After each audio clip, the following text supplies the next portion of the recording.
Folks, we all know that there's some crazy stuff happening out there, eh? I mean, we've got government agents coming up to us, telling us that we're all equal. They make demands upon us that we know we could never make upon them. Where's the equality? On the screen, there's a little baby. That's Elizabeth Annie Lane. She's a little baby, came into my life about 4.5 years ago. 2 days after the birth of Elizabeth, ministry workers came in, removed her. No investigation, no assessment. Claimed she only had one caregiver. We said, you're wrong, we're a family, we're going to meet you in court. They told us if we tried doing that, they'd see to it. She spent the first 5 years of her life going from foster home to foster home to foster home. Shut me up in court, cost me my baby. Folks, anyone who knows me, shutting me up even for a moment is a bit of a trick. They cost me my baby. I sat down with their Act, Black's Law Dictionary on one side, Bouvier's on the other. I had an Old English dictionary. I looked up every single word in there. It took me 3 days. Nothing but toast and tea and a couple of tokes. Took me 3 days and I finally saw it. Have you ever seen these laser pictures? You see nothing until you focus past it and then a 3D picture pops into your head. Have you seen those? This is exactly what I saw when I did my statute deconstruction.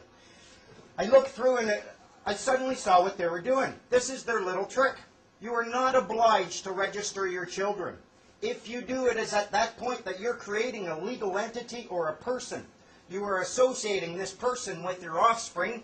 You are abandoning ownership or title to that person. And the government is seizing that under the laws of maritime salvage. It becomes their chattel property. They use it as collateral to float loans or to float bonds for loans. When they come to remove a child, they're not acting on the human being at all. They're removing the legal entity you created and abandoned and they now have title to. It's like borrowing a rain jacket from your neighbor for your kid. Your neighbor comes, says, I'm taking the jacket back. You let him take it with your child still in it. That's your person. That is what the government acts upon. Since then, I've deconstructed a whole lot of acts, and I'm going to tell you a little bit about your person. Next slide, please. What I found in my research, a human being and a person are not the same thing. We've been led to believe that they are, but they're not. In Black's Law Dictionary, you'll find a definition of a person, and it says, a human being is not a person because he is a human being, but because rights and duties have been ascribed to him. Specifically, the person is that legal subject or substance of which the rights and duties are attributes. But not all human beings are persons, as was the case in Old England when there were slaves. You are not a person, you have a person. If you never know that this person exists, if the government is acting upon it and you are unaware of its existence, you're a slave to your own ignorance. Once you become aware of its existence, you can take it off at will. If that's the only thing they can act upon, you have the seed right there for your freedom.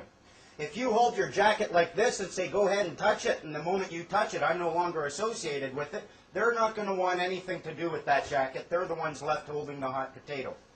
The purpose of this person wasn't to deceive you. It wasn't to enslave you. It was to provide you with a very strong level of protection against government tyranny. If they never act against you as a human being and they're only acting against your person, you always have the option to reject their governance and therefore escape tyranny totally and absolutely peacefully. The purpose of the person is for your benefit. You, as a human being, do not exist for the benefit of your legal fiction. Your legal fiction is there for you. Just like a rain jacket is there for you. And if you're in the rain, it's a good thing. If, however, it's a sunny day or you're in a lake, water up to your neck, it's something you want to remove lest it's going to harm or hamper you. The same is true with your persons. I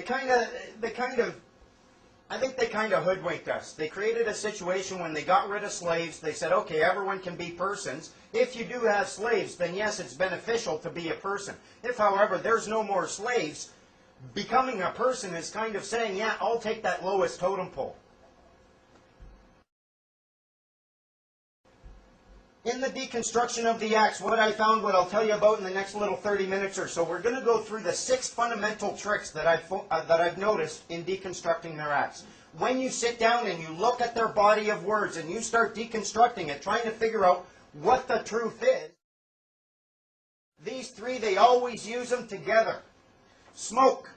The purpose of smoke from a tactical perspective as an ex-military soldier, The purpose of smoke is it's an irritant, it's an obscurant, it will hide movement, it will irritate your eyes, and it usually precedes an attack.